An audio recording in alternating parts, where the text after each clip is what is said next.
I think when they can understand what's in it for them, and it's not just about what's in it for the organization, it's what are we hoping that they'll get out of it? And they should feel, if written well and communicated right, what we're doing is all designed to keep them safe so they can get home in better condition than they started their workday in every single day and get back to the things that mean the most to them, like their families or their hobbies or whatever it is they do. And they have to know that that's the reason, and the organization has to get behind the fleet manager or the risk manager who is ever implementing these policies, get behind them and say, we want to keep you safe. And that's the messaging, in my opinion. Yeah. You're absolutely right. Communication.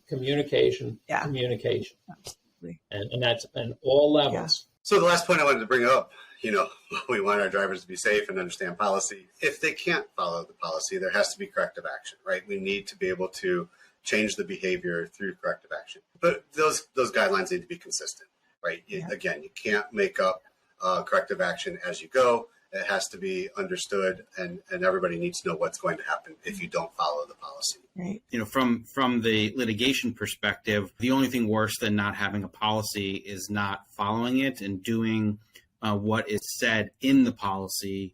That is something that will certainly be attacked if there is a lawsuit that arises from a motor vehicle accident. So the importance of adhering to the policy and making sure the policy is written in such a way that it is easy for everyone to follow and adhere to it and do what the policy calls for is really important. Yeah, agreed. 100%. Excellent point. Great to have an attorney on to give that kind of feedback and point of view, because that's one thing that we don't always think about until we're in litigation. And that's too late, Bob. It's at that point, right? We haven't done something right if we're trying to look back and say, what did we say we were doing? That's the worst position to be in.